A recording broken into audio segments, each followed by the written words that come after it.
Hola, hola, buenas noches a todos. Pues vamos a empezar con una charla que el día de hoy tenemos. Vamos a esperar a que se unan más.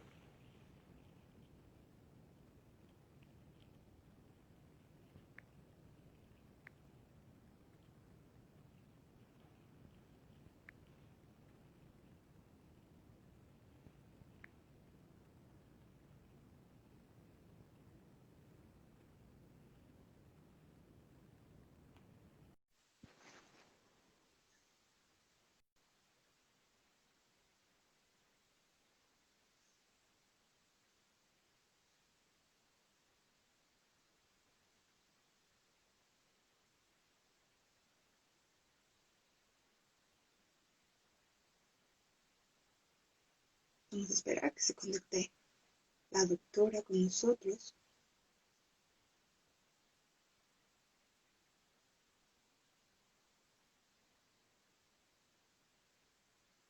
Vamos a esperar que se unan. Y bueno, queremos agradecerles muchísimo el tiempo, el espacio que nos dan. Queremos agradecer Neurosic. Quiere agradecer a nuestra community manager, Debbie Prieto, por hacer toda la difusión de lo que es el centro y Agradecernos. Hola, Hola, buenas noches. buenas noches. ¿Nos escucha bien? Un momentito.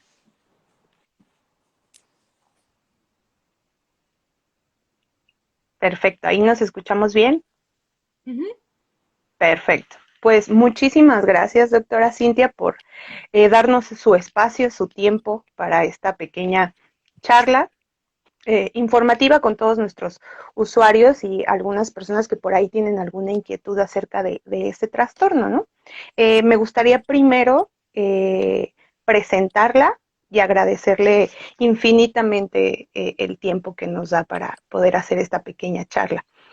Su nombre es la doctora Cintia Daniela Cruz Florín. Es médico general por la Universidad Autónoma de Querétaro, especialista en psiquiatría por la Universidad Nacional Autónoma de México, realizada en el Instituto Nacional de Psiquiatría Ramón de la Fuente Muñiz. Curso de posgrado de alta especialidad en manejo integral de trastornos esquizofrénicos por la Universidad Nacional Autónoma de México, realizada de igual forma en el Instituto Nacional de Psiquiatría Ramón de la Fuente Muñiz. Actualmente se dedica a la práctica privada de psiquiatría en el Hospital San José en la ciudad de Querétaro. Hola, buenas noches y muchísimas gracias a todos los integrantes de Neuropsic Querétaro por su invitación el día de hoy. Muchísimas gracias, Sin.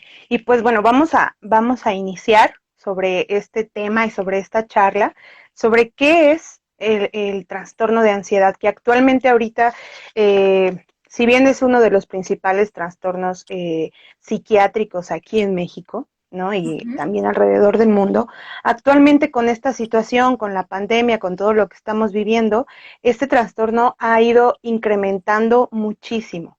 Entonces, nos gustaría un poquito que nos platicara acerca de qué es.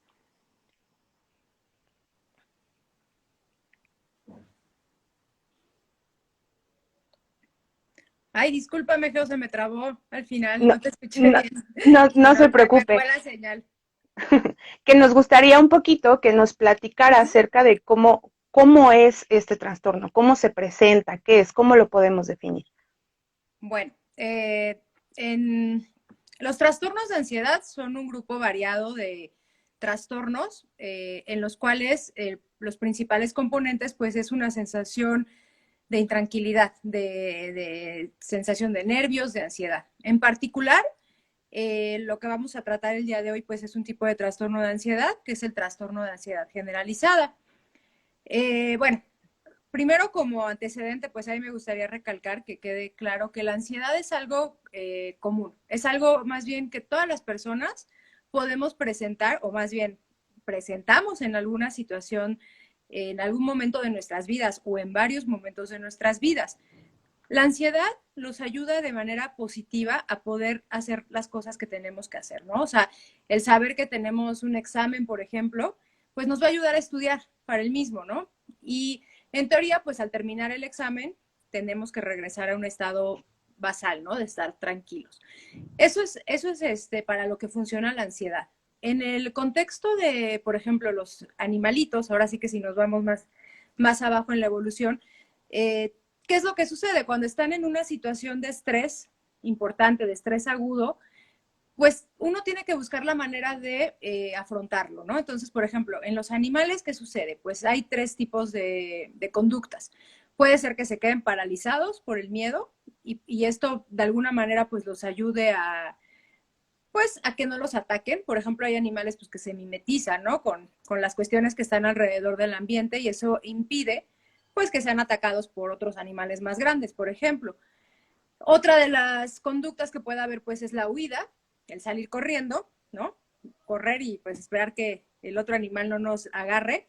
Y la otra pues es el ataque, la lucha, ¿no? Nosotros, bueno, como humanos que somos, pues ya tenemos un poquito, además de los instintos, pues ya evolucionamos un poquito más, podemos no solamente actuar conforme a lo que nuestros instintos nos están dando el mensaje, ¿no? Sin embargo, esto lo quiero aclarar porque, bueno, somos animales al final de cuentas, ¿no? Y tenemos todavía ese instinto de supervivencia que muchas veces pues se puede manifestar en la ansiedad. Entonces el ejemplo que daba, pues bueno, ahí ya es más en humanos, ¿no? Si tenemos un examen, nos estresamos, pero eso es bueno porque nos ayuda a poder estudiar para ese examen, ¿no?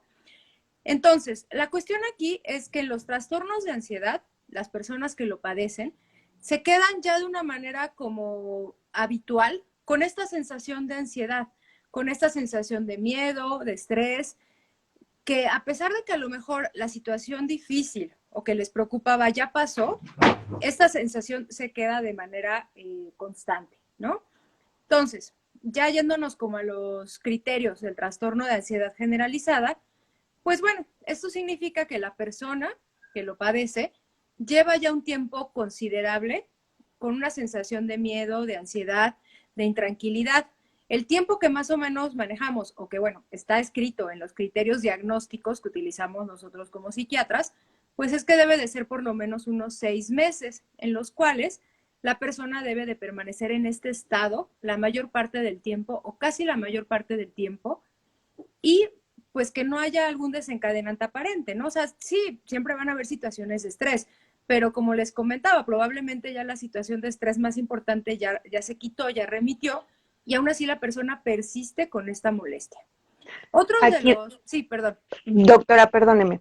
Para ir entendiendo un poquito sobre la definición, entonces es, digamos, todos padecemos un estrés constante, ¿no? Y es normal y nos Claro. sirve para sobrevivir y enfrentar ciertas situaciones en nuestra vida diaria, ¿no? Así es. Sin embargo, cuando este estrés o este estado de alerta constante sigue a través del tiempo, independientemente si estamos enfrentándonos ante situaciones de riesgo, por ejemplo, entonces ya comienza a haber una alteración en nuestro estado de ánimo, en nuestra vida diaria, etcétera. ¿Vamos bien por ahí? Así es, sí. Ya cuando empezamos a tenerlo de forma crónica, pues tenemos alteraciones tanto en cómo nos sentimos, en nuestras emociones, en nuestro estado de ánimo, en nuestra conducta, incluso en nuestro comportamiento con nosotros mismos o con los demás. Y en cuanto a los pensamientos también, ¿no? O sea, los pensamientos pueden llegar a ser demasiado negativos, demasiado con tendencia hacia lo malo siempre, ¿no? Entonces, ya de forma crónica, pues nos vamos a enfrentar con que ya este estrés que ya está, pues que ya se salió de control, nos está provocando alteraciones en muchos niveles de nuestro cuerpo, ¿no? Emociones, pensamientos y nuestra parte física incluso nos puede llegar a afectar a nivel de nuestra salud, ¿sí? Ok. Entonces, bueno, Dígame, sí, en cuanto al trastorno de ansiedad generalizada, pues es esto, ¿no? Es el estar por un tiempo considerablemente largo, la mayor parte del tiempo con esta sensación desagradable de ansiedad, de estrés, de intranquilidad. Y bueno, otros de los criterios importantes que se presentan durante este tipo de trastorno de ansiedad es, por lo general, las personas que lo padecen van a llegar a tener un poco, bueno, un poco, mucho, depende, irritabilidad, ¿sí? Puede haber alteraciones en la atención y en la concentración. Pueden haber también alteraciones en el sueño, Puede ser que duerman menos, que duerman más y que por lo general ese sueño no sea reparador, o sea, que no descansen. Puede haber una sensación, pues sí, de intranquilidad física, ¿no? Como de decir, ya no puedo estar sentado, me tengo que salir corriendo, caminar, lo que sea. Y bueno, esos son los principales criterios diagnósticos para el trastorno de ansiedad generalizada, aunque bueno, hay otros síntomas de ansiedad. Ok, y por ejemplo, podemos dividir, ¿no? Como usted lo mencionaba, estos síntomas como en tres esferas importantes, ¿no? Las esferas, digamos, como cognitivas, que son todas estas alteraciones de atención, de memoria, concentración, las alteraciones a nivel, físicas, ¿no? Porque tengo entendido que también este es uno de los trastornos que tiene una mayor alteración a nivel, fisiológico, ¿no? Así es. ¿Qué tipo de enfermedades, por ejemplo, a nivel orgánicas o fisiológicas pudiéramos encontrar en este trastorno, doctora?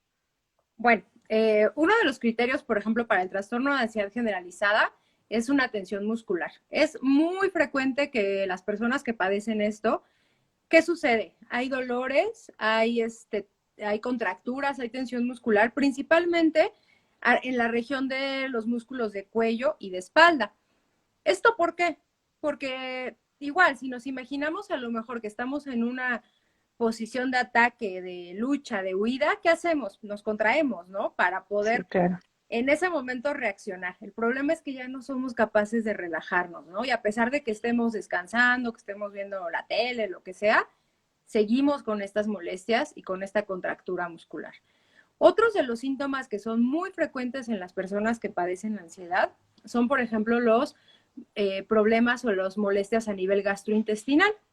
Es muy frecuente, bueno, que hemos escuchado, ¿no? La colitis, la gastritis nerviosa. ¿Esto cómo se manifiesta? Pues, por ejemplo, la colitis, muchas personas pueden llegar a darse cuenta que tienen una distensión abdominal, una sensación como de que se les inflama mucho el abdomen, que puede haber problemas para la cuestión de evacuar, ya sea un estreñimiento o que de pronto lleguen a tener diarrea. Puede haber molestias, por ejemplo, sentir muchos gases.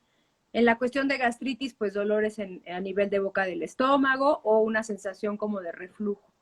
Esos son, yo creo que los principales síntomas, pero ahora sí que hay personas que lo pueden manifestar en muchas otras áreas. A mí me ha tocado pacientes, por ejemplo, con alteraciones, bueno, a nivel cardíaco, que llegan a tener mucha taquicardia, una sensación de opresión en el pecho constante, sensaciones de falta de aire, puede haber sensaciones de temblor en manos, en pies, sensaciones, por ejemplo, de sudoración excesiva, pueden haber también pues una cuestión como de hormigueo o de que se nos acalambran las manos, ¿no? Pueden haber otros síntomas, principalmente estos son los más importantes, yo creo que son los más comunes. Y bueno, pues ¿qué sucede? También que si empezamos a tener estas molestias físicas, pues nos empezamos a preocupar, ¿no? Y esto pues Claro. se vuelve un círculo, entonces nos hace que tengamos más ansiedad, ¿no? Por ejemplo, hay personas que llegan a tener estos problemas a nivel de que tienen la taquicardia, la sensación de opresión en el pecho y pues que piensan que les está dando un infarto, ¿no? Y bueno, pues yo tengo pacientes, por ejemplo, que han ido muchas veces con los médicos especialistas, con cardiólogos, y nada, o sea, realmente les hacen sus estudios y todo bien, ¿no? Pero sigue ahí esa idea de que pueda haber algo mal.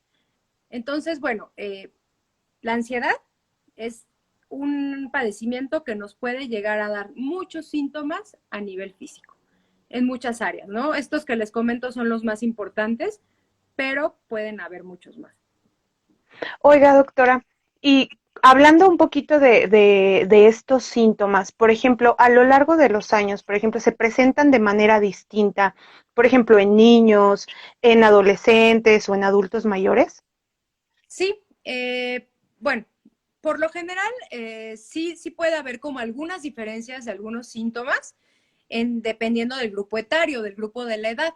Por ejemplo, en niños, lo que se puede ver fácilmente, por ejemplo, a nivel del pensamiento, a nivel cognitivo, es mucho miedo, por ejemplo, a que les pase algo a sus familiares, ¿no? Entonces, los niños chiquitos están con ese miedo de que le vaya a pasar algo a mi mamá, algo a mi papá, que no regresen, por ejemplo, ¿no? También, por ejemplo, en niños a nivel escolar, niños que van en la primaria, también pueden llegar a referir dolores físicos inespecíficos. Muchas veces dolor de cabeza, dolor de estómago, ¿no? Que a veces también incluso el pediatra pues no le encuentra otra razón de ser, Otra ¿no? explicación. Ujú. Otra explicación y que por lo general también se presentan más en situaciones de estrés. En adolescentes, bueno, pues sabemos que uno cuando entra a la pubertad, pues es frecuente la irritabilidad, incluso sin trastornos de ansiedad o de depresión, pero este es uno de los síntomas que se puede volver como más importante, ¿no? Dentro de la ansiedad a nivel de adolescentes, de adultos jóvenes. La irritabilidad se puede volver también un síntoma que es muy importante tomar en cuenta. Y bueno, el problema, por ejemplo, con este grupo de edad es que también están en esta etapa en la que puede haber consumo de sustancias, que pueda haber otro tipo de conductas que son pues negativas, ¿no? Para la persona, maladaptativas se llaman, porque es la búsqueda, ¿no? De cómo lidiar con esta ansiedad, pero de manera negativa. Y bueno, ya en adultos, mayores, pues sí empiezan también a ver los síntomas físicos, ¿no? Que son, yo creo que igual bastante frecuentes. Las preocupaciones también con respecto pues a muchos estresores, ¿no? Yo creo que ya en la edad adulta pues viene la cuestión de la económica, familiar, del trabajo. Entonces pues más los pensamientos se pueden llegar a enfocar en esa área. Eh, Esto pues es como algunas de las características que podemos encontrar en los diferentes grupos de edad. Ok, doctora. ¿Y hay alguna causa en específica? ¿Se han encontrado causas, no sé, a nivel biológico o psicosociales? ¿Cómo se aborda desde ahí?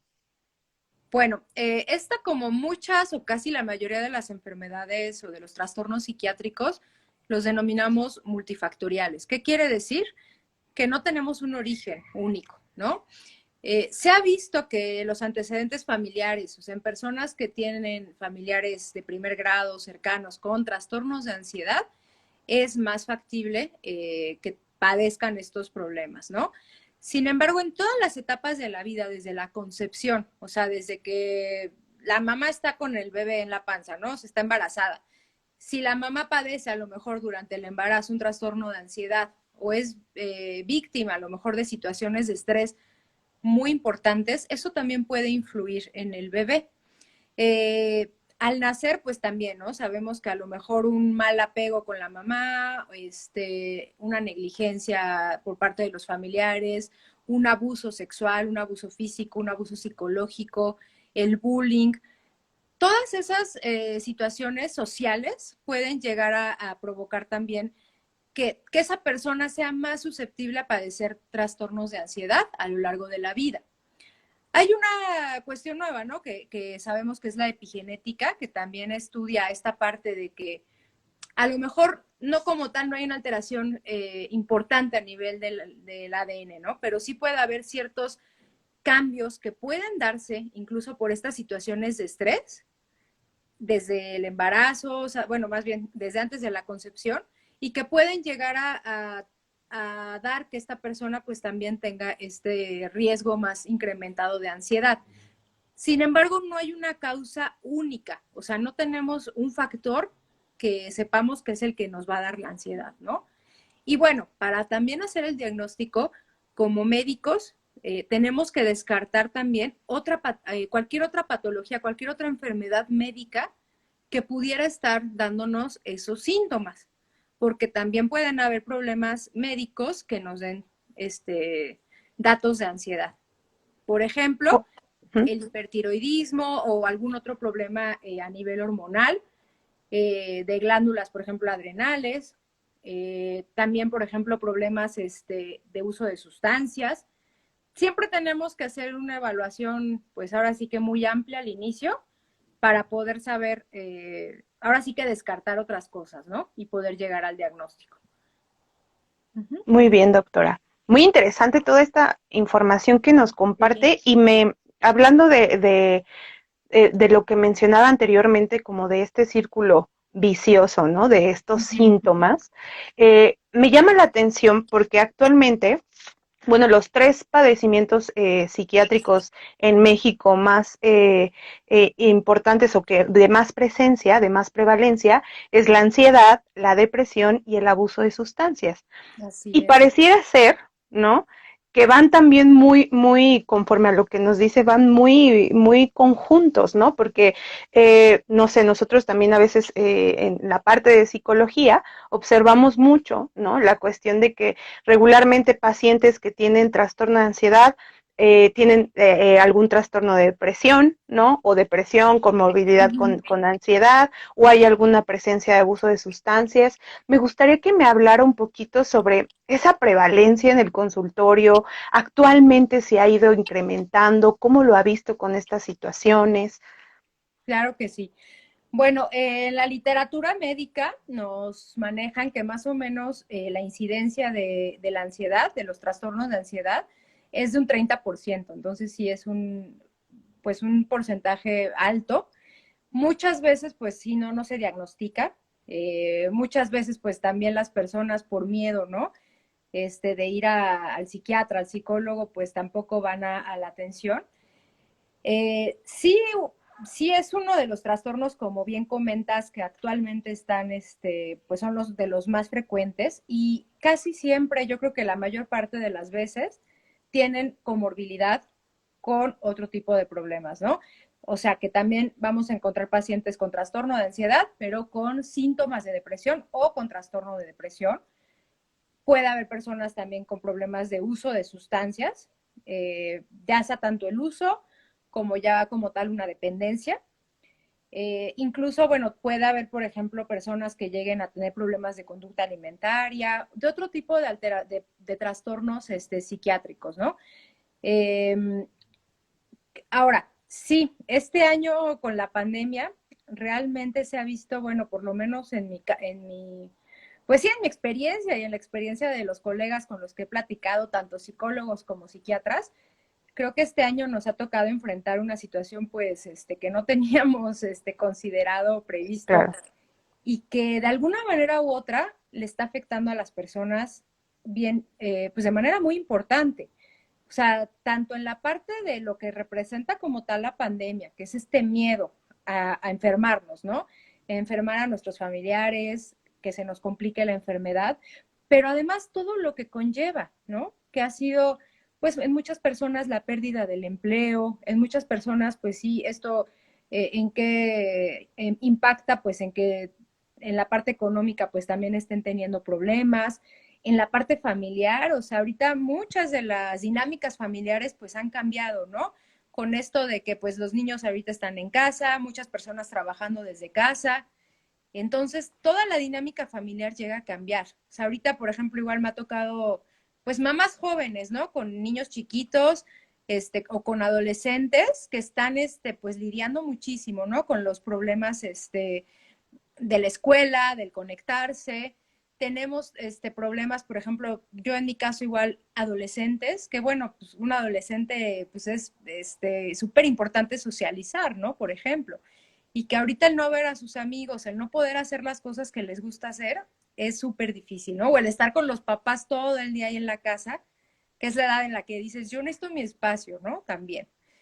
Y en los adultos mayores, o sea, en adultos mayores, por ejemplo, el aislamiento, ¿no? O sea, el que los familiares pues dicen, por el miedo que tengo yo a contagiarte, pues no voy a verte. Y eso pues pega muchísimo, ¿no? Entonces, en muchos aspectos, ¿no? Estoy leyendo ahorita, por ejemplo, aquí en los comentarios, pues que también la violencia, ¿no? Sí, se ha visto muchísimo, o sea, en estas cuestiones de dinámicas familiares, claro. que incluso, bueno, pues todos estos problemas a veces llegan a sacar, o sea, en las personas, pues que pueda haber este tipo de conductas violentas, ¿no? Y que no se sepan manejar. Entonces, yo creo que todos estos pequeños aspectos de la pandemia son súper interesantes, ¿no? Y de ver cómo a todos, de una u otra forma, nos está afectando, ¿no? Yo creo que a todos hemos tenido alguna situación de estrés por la pandemia, ¿no? De alguna de estas causas. Ahora, si esta persona ya traía una vulnerabilidad, un antecedentes que hicieran que pudiera padecer un trastorno de ansiedad, pues es como a veces la gota que derrama el vaso, ¿no? Y ¿qué pasa? Pues que de ahí ya se suelta. Y me ha tocado, ¿no? O sea, igual pacientes que igual me dicen, bueno, sí, no me sentía tan bien, pero empezó la pandemia y por cualquiera de estas causas se detona el problema de ansiedad, ¿no? Entonces sí es una cuestión bien importante y que yo creo que todavía en los años venideros pues nos va a tocar estudiar y ver y tratar. Así es, leía algunos artículos que decían, ¿no? Que la próxima pandemia es la cuestión de la salud mental, y Uh-huh. lo creo, Es pero lo que dicen, que es como la última ola, ¿no? De problemas de exactamente, salud. Es la situación mental y que esto es lo que va a persistir por más tiempo, ¿no? exacto. Y aquí es bien importante entonces preguntarle, doctora, ¿qué hacer? Por ejemplo, si sé de algún familiar, de Uh-huh. algún amigo, ¿no? ¿Qué hacer si yo presento estos síntomas o siento que esto me puede estar pasando? ¿Qué hago? ¿A quién acudo? Bueno, pues sí, como comentábamos, desgraciadamente a nivel social, pues todavía está el estigma de la salud mental, ¿no? Que todavía se ve mal a una persona que se siente con, pues mal, ¿no? De sus emociones, de sus pensamientos. Está esta idea que la gente te dice, échale ganas, pues ¿cómo vas a andar así si tú tienes esto y tienes aquello? Y tenemos que irnos quitando esa idea, ¿no? Yo creo que en los últimos años, y más ahorita este año con todo esto, la gente en general, todos nos hemos dado cuenta de la importancia de la salud mental, ¿no? Entonces, yo creo que, bueno, uno como persona, pues sí, hay que buscar ayuda, ¿no? O sea, a veces es difícil. Yo entiendo que hay muchas personas que por el ambiente en el que están, la familia, a lo mejor que, pues que tiene estos pensamientos, ¿no? De decir, no, ¿cómo vas a ir ahí con un loquero, no? Pues, ¿cómo crees, no? Pero ya cada vez hay más espacios, ¿no? Para solicitar ayuda. Creo que en muchos niveles, a nivel público, a nivel privado, a nivel de gobierno, a nivel de instituciones, se han abierto canales para buscar ayuda. Entonces yo creo que en esa parte, digo, también el uso de las redes sociales, pues nos ha ayudado mucho para poder, pues tanto buscar información como ayuda de profesionales, ¿no? No, digo también, por ejemplo, si estamos en la circunstancia en la que tenemos una persona cerca que vemos que esté pasándola mal, pues también darle la mano, ¿no? Y ver de qué manera se puede ayudar. Pues eso sería como lo primero, ¿no? O sea, buscar la ayuda. Hay muchos lugares, yo sé que a veces es difícil, pero sí hay que dar ese paso, ¿no? ¿Por qué? Porque estos problemas muchas veces se cronifican. ¿Qué quiere decir? Que se quedan con nosotros por mucho tiempo, ¿no? Por muchos años incluso. Y si no buscamos la ayuda, pues podemos seguir así años o incluso el resto de nuestras vidas, ¿no? A lo mejor va a bajar un poquito, pero no lo vamos a resolver. Entonces, bueno, pues ahí sí yo lo que les diría sería eso, ¿no? Buscar en todo lo que hay ahorita que tenemos el acceso, pues buscar ayuda. Eso es bien interesante lo que nos comenta, doctora, porque creo que el hecho de que dejemos pasar el tiempo hace que todo esto se incremente, ¿no? Y que posiblemente en un principio era un síntoma pues leve, no había mucha dificultad, ¿no? Y el dejar pasar el tiempo, simplemente el pensar, bueno, no pasa nada, va a pasar, ya en algún momento se me quitará, a veces es la peor decisión, ¿no? Porque esto sigue incrementando y entonces lamentablemente ya cuando acudimos a una ayuda, pues ya vamos con una severidad, ¿no? En los síntomas y se vuelve un poco más crónico. Así es. Sí, y bueno, yo creo que el acercarnos a cualquier persona que se dedica a la salud mental, pues ya pues es un gran paso, ¿no? O sea, no sé si a lo mejor llega conmigo alguien que solamente requiere psicoterapia, bueno, pues yo lo mando, ¿no? Y le digo, pues a lo mejor en tu caso no necesitas un tratamiento farmacológico o, o viceversa, ¿no? O sea, a veces pueden llegar con los psicólogos y ellos nos los mandan a nosotros. Ahora sí que, bueno, el profesional de la salud mental, que somos psiquiatras, psicólogos, trabajadores sociales, algunos especializados, enfermeros, depende, ¿no? Pero pueden identificar el problema y canalizar a la persona con el profesional que así pues que lo pueda manejar, ¿no? Claro, y acabo de mencionar algo bien interesante, el hecho de que, porque está este estigma, ¿no? Ujú. Si yo voy con un psiquiatra, seguro me va a medicar y entonces ya voy a ser dependiente a esa medicación y tengo miedo a ello, ¿no? O si voy con un psicólogo, seguramente me va a mandar al psiquiatra, ¿no? Entonces, acaba de decir un punto bien interesante y bien importante. Precisamente los profesionales de la salud mental, pues hacemos evaluaciones para saber la severidad, ¿no? O la gravedad de los síntomas, saber qué tipo de tratamiento necesita ese paciente, si es un tratamiento que solamente, por ejemplo, con psicoterapia, dar regularmente la que mayor evidencia tiene actualmente es la terapia cognitivo-conductual, tratamientos de relajación, etcétera, ¿no?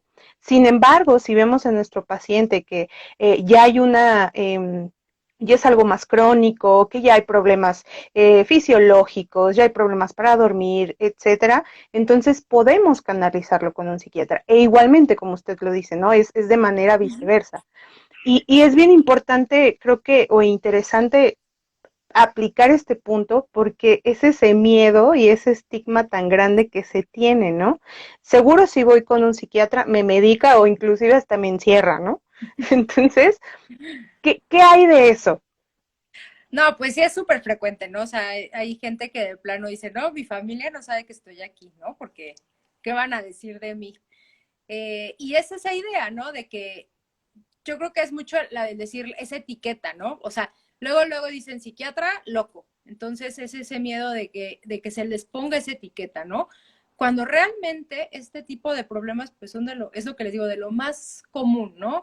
Y que no pasa nada que lo platiquemos, ¿no? Y que no siempre vamos a medicar, no siempre, no se trata de tener sedado como zombie al paciente, ¿no? Que es muchas veces esta idea que se tiene en general.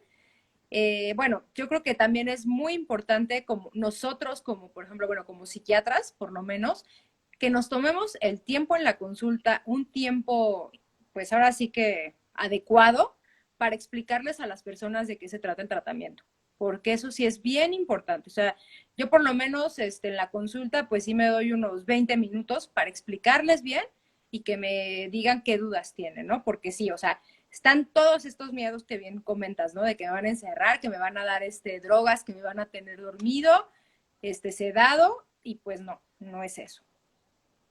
Y eso es bien importante porque el que nos demos tiempo, tanto o sea, ustedes como psiquiatras, como nosotros como psicólogos, de explicarles el tratamiento a los pacientes, creo que eso hace también que haya una mayor adherencia al tratamiento. Claro. ¿Por qué? Porque se entiende, porque se comprende, se siente ese acompañamiento y también hace que el paciente pues se adhiera, ¿no? Y tener esa adherencia hace que pueda llegar a una remisión de los síntomas o que no vaya cambiando, ¿no? De especialistas de vez en cuando, porque eso es muy común también. Exacto, sí, no, y a veces pues es gente a lo mejor muy preparada, o sea, tanto psicólogos, terapeutas, psiquiatras, pero no se toman ese tiempo, ¿no? De explicarle al paciente y de hacer lo que llamamos la alianza terapéutica, ¿no? De podernos dar como esta confianza de decir el paciente pues cómo se siente y decirle qué está pasando, ¿no? Y que sí, como dices tú, pues dejan el tratamiento. Entonces, sí es bien importante darnos ese tiempo y pues más que nada porque son tratamientos que son a largo plazo, ¿no? O sea, no son tratamientos de una semana, de 2 semanas, es algo que les va a tomar meses o años de su vida y que si tienen dudas y no están muy convencidos, pues obviamente lo van a abandonar, ¿no? Entonces sí es súper importante explicar siempre. Exacto, ese tiempo, precisamente esa era una de las preguntas que nos llegó, ¿no?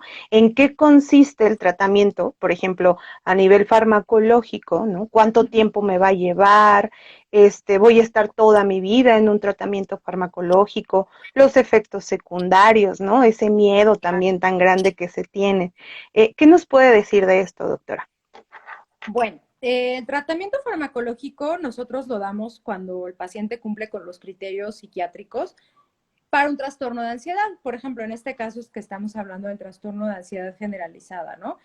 Al nosotros ya contar con los criterios que dicen, bueno, esta persona padece esta enfermedad y que se haya descartado algún otro problema de salud no psiquiátrico que esté generando estos problemas, pues entonces es cuando decidimos iniciar los tratamientos.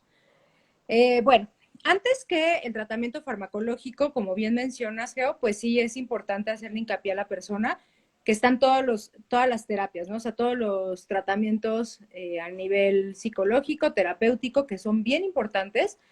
Como tú decías, la terapia que tiene más evidencia es la cognitivo-conductual o alguna de las ramas de este tipo de terapia. Hay otras como el mindfulness, hay pues estas técnicas, ¿no? De ejercicios de respiración, de relajación, que son muy útiles, ¿no? O sea, eso ahora sí que es, de una vez lo toco, no tiene, o sea, no es porque ya tomo medicinas, ya no hago lo otro, ¿no? O Sí, viceversa. O claro. sea, muchas veces pues son los dos tratamientos, ¿no? Entonces eso es bien importante. Y bueno, a nivel farmacológico, lo que se usa son los medicamentos, bueno, que se llaman a nivel como común, la gente los conoce como antidepresivos. Estos medicamentos, pues, son un grupo de familias de medicamentos muy amplia que hacen diferentes acciones, ¿no? En la actualidad, los que más utilizamos son una familia de fármacos antidepresivos que se llaman inhibidores selectivos de recaptura de serotonina. Bueno, este tipo de medicamentos tienen, pues, que ser unos 30 años en el mercado, o sea, no son así medicamentos que tengan mucho tiempo. Estos medicamentos lo que hacen es que de manera gradual y progresiva van regulando estas alteraciones, principalmente a nivel de un neurotransmisor, una sustancia que está en nuestro cerebro que se llama serotonina. ¿Sí? Lo que hacen estas medicinas es que la serotonina esté más tiempo presente en nuestro cerebro y la serotonina nos va a ayudar a regular todas estas funciones que se han alterado tanto por la ansiedad como por la depresión. El ánimo, esta sensación de intranquilidad, el sueño, el apetito, la irritabilidad, etcétera, ¿no? Entonces, yo sí les explico a los pacientes que es muy importante saber que estas medicinas no hacen efecto de un día para otro. No porque nos las tomemos hoy, ya mañana me voy a sentir bien. No. Estos medicamentos tienen un proceso muy gradual. Poco a poquito van haciendo la mejoría. Entonces, tenemos que esperar por lo menos unas 4 o 5 semanas, a veces hasta más, hasta 9, 10, 11 semanas incluso, para ver el efecto de la medicina. Nosotros empezamos siempre con las dosis más bajitas de la medicina y vamos viendo cómo le cae a la persona. Si esa dosis es la adecuada y con esta dosis está regulando todos estos problemas, entonces nos quedamos con esta dosis. Sin embargo, hay personas que a veces requieren dosis un poquito más altas y entonces pues tenemos que hacer ese ajuste, ¿no? Perdón. Uno de los efectos secundarios, qué bueno que lo tocas, más importantes que puede haber con estos medicamentos, son principalmente los primeros días de la ingesta, ¿sí? Por lo general es raro que persistan durante el tiempo posterior a los primeros días. Estos efectos secundarios pueden ser, por ejemplo, dolores de cabeza, mareos, náuseas, molestias gastrointestinales, ¿sí? Entonces, esos efectos por lo general llegan a durar algunas semanas. Hay personas que sí son más sensibles al fármaco y que estos efectos sí pueden llegar a persistir.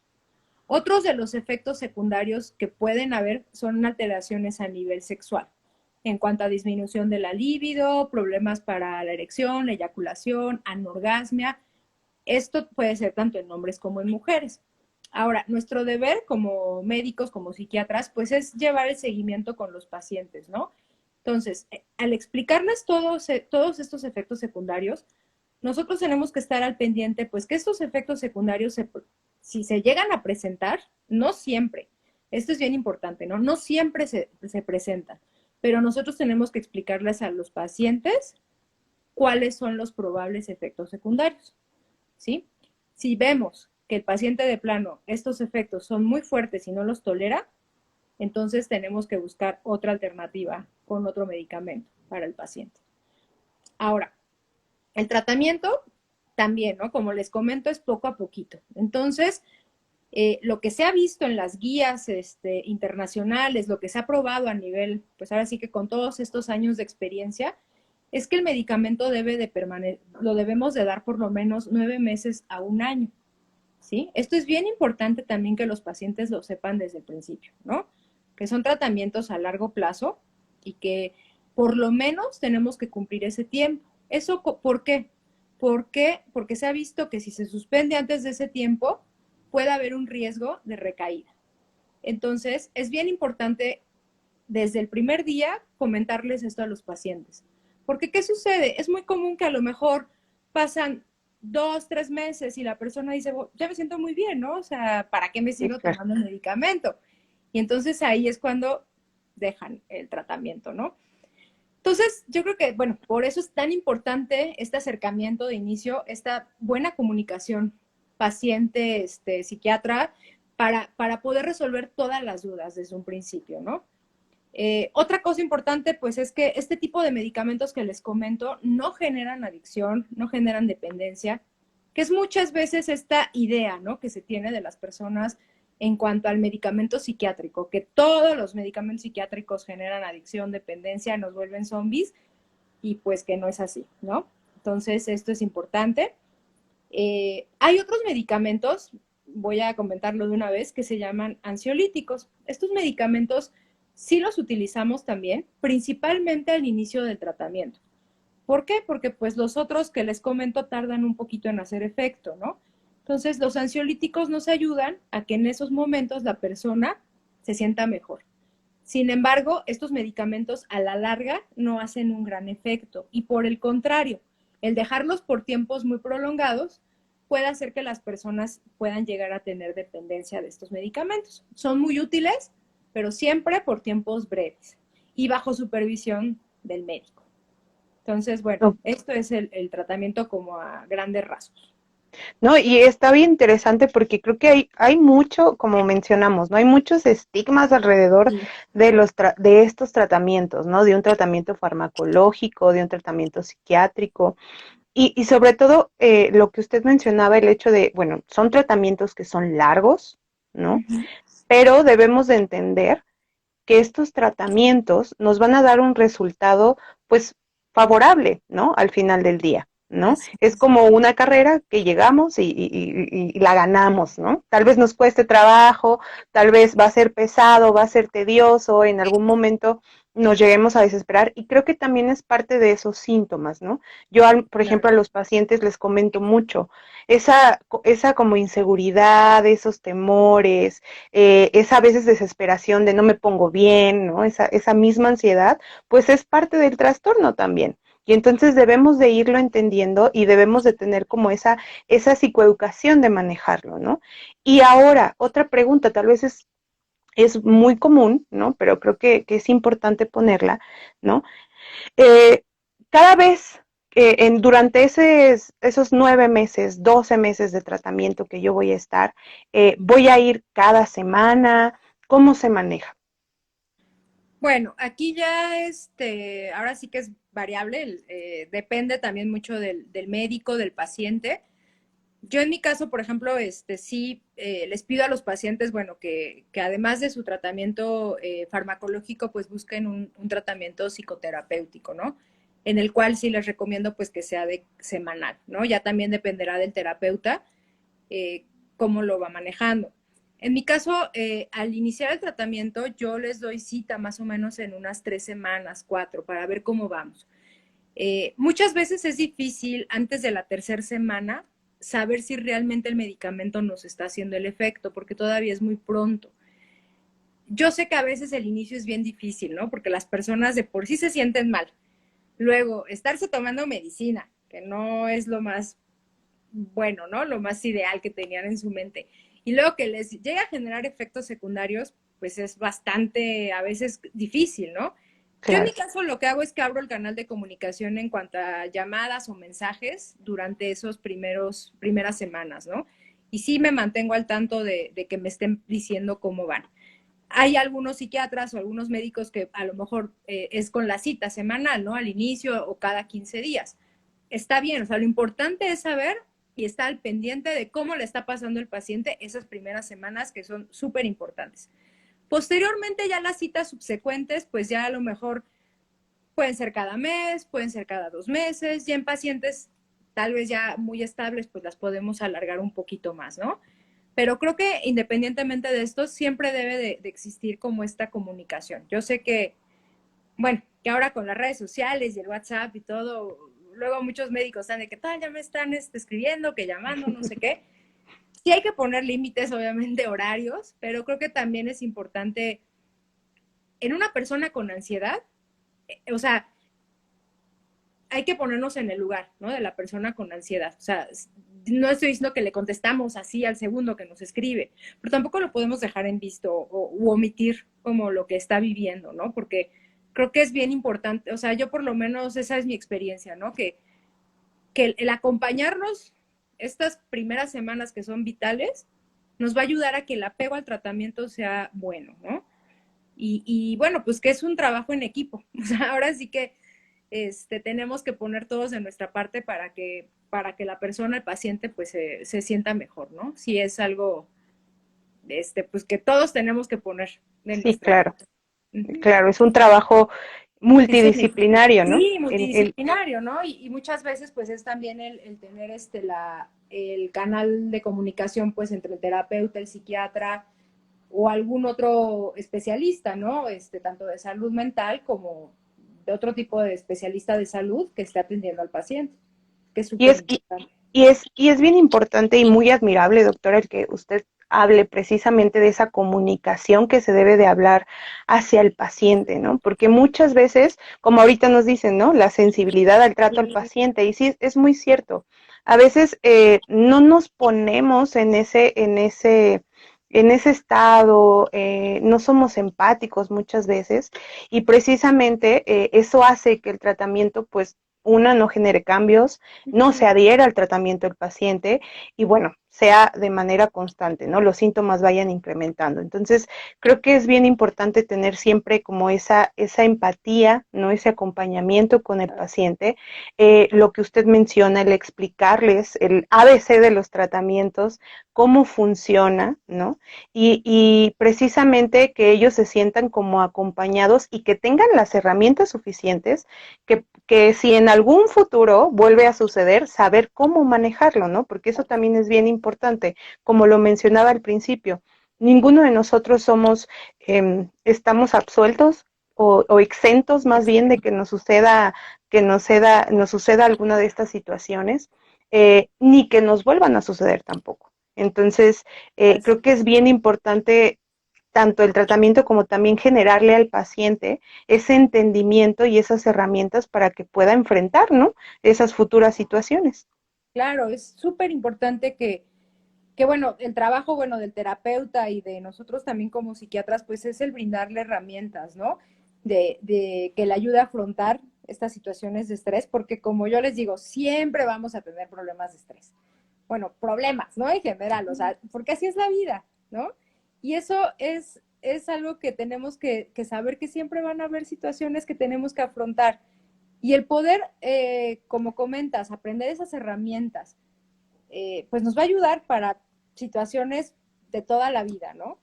Y eso pues es súper importante tanto en la terapia, yo, bueno, en el caso como nosotros como psiquiatras, pues también estas pequeñas intervenciones, eh, el poder dialogar con el paciente, el preguntarle cuáles son sus preocupaciones, sus miedos, el poder ayudarlo muchas veces pues a poder cambiar como estos pensamientos, ayudarle a encontrar otros, ¿no? O muchas veces pues también es en la parte de la conducta, ¿no? El poder encontrar otro tipo de conductas que nos ayuden, que no sean perjudiciales, pues es súper importante, ¿no? O sea, no nada más es, ¿sabe qué? Tomes esta pastillita y adiós, ¿no? O sea, no, no solo es eso, es un trabajo que implica muchas cosas y que, bueno, como les decía ahorita, no es un trabajo en equipo, tanto de Así, nosotros, los pacientes y pues todos los demás, el otro personal que trabaja en conjunto. así es, doctor. Y de verdad que esta plática, ¿no? Nos ayuda muchísimo precisamente a quitar un poquito estos estigmas hacia los tratamientos, Claro. sobre todo a los tratamientos psiquiátricos, ¿no? Que uno tiene miedo y tiene pavor de acercarse y que de repente se vuelve casi imposible, ¿no? Que un paciente acuda o que se adhiera correctamente y es bien interesante saber también, ¿no? Que hay especialistas que también toman en cuenta como esta parte, la red familiar, como nos Claro, hablan por aquí, cuenta. ¿no? La cuestión de, por ejemplo, acudir a psicoterapia o viceversa, nosotros también tener esa amplitud y reconocer que también es importante un tratamiento psiquiátrico, porque a veces es difícil, ¿no? Que se trabaje Sí, ambas partes.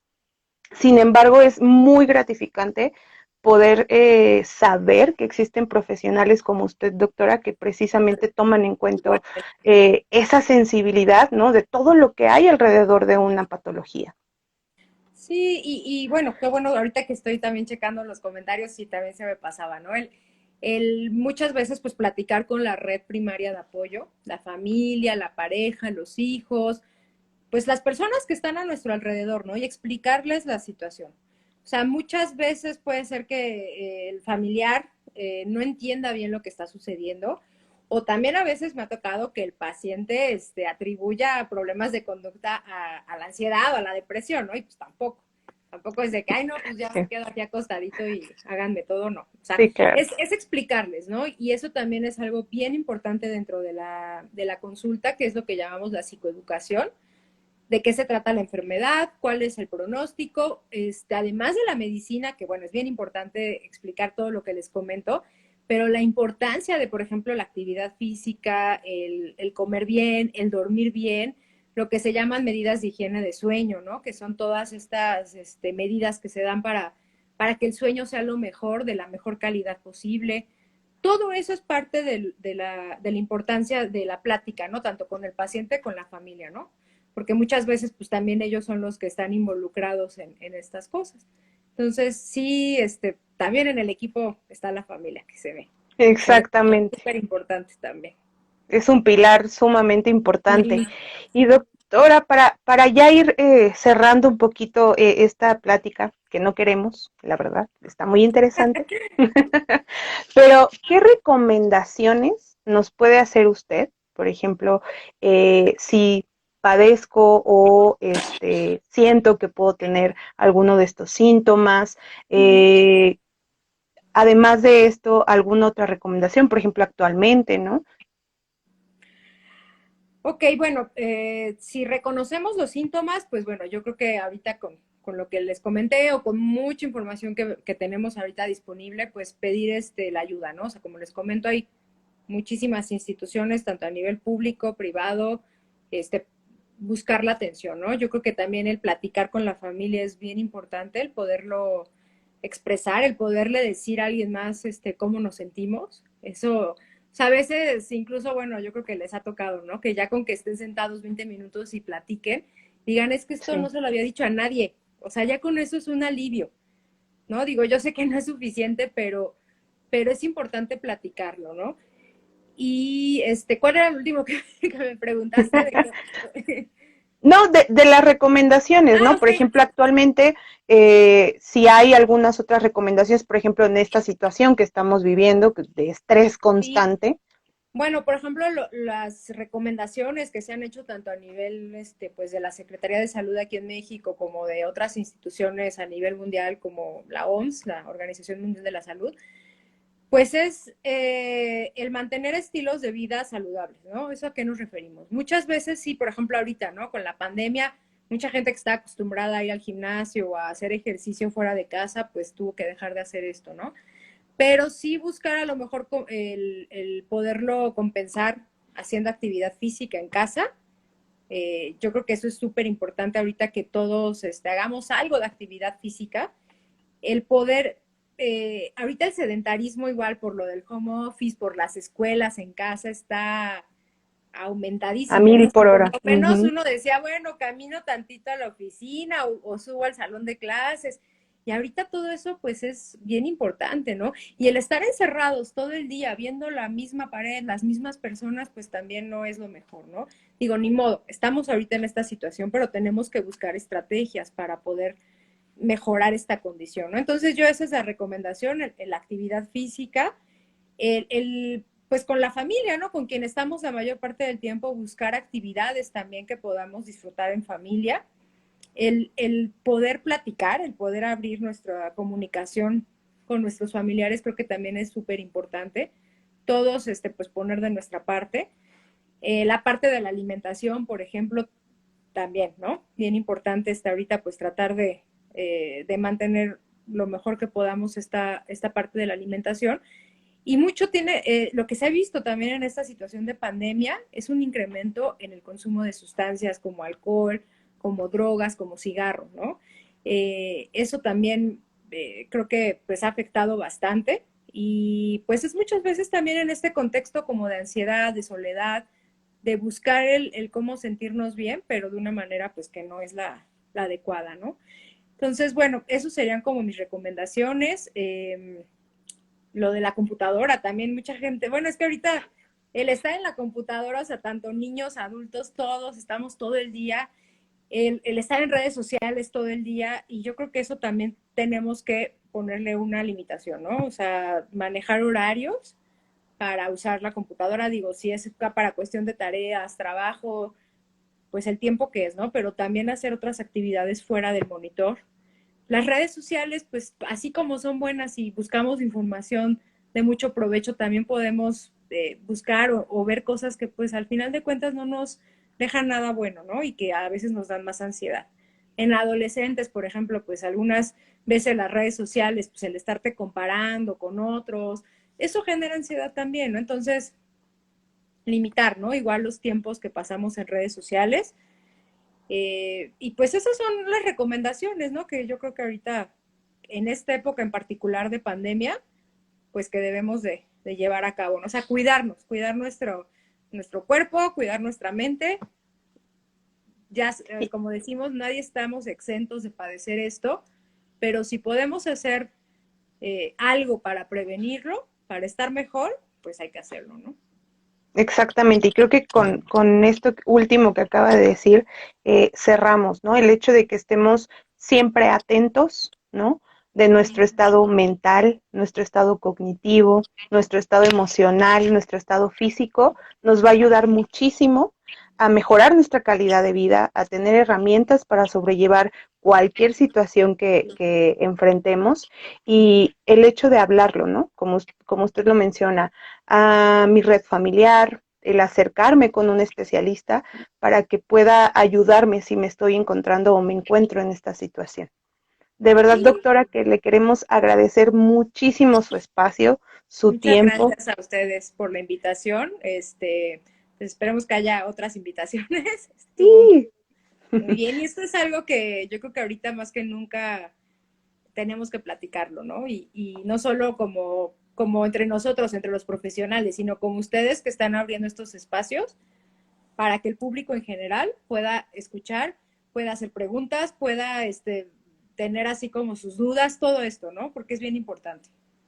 exactamente, porque precisamente hay muchísimas dudas, hay muchos estigmas, ¿no? Que Mm. están alrededor de todo eso y qué mejor que poder aclarar y poder hablar sobre estas situaciones. De verdad que le agradecemos con todo el corazón su tiempo, Muchas su gracias. espacio, su sensibilidad, de verdad, y ojalá nos pueda acompañar en un futuro en más charlas.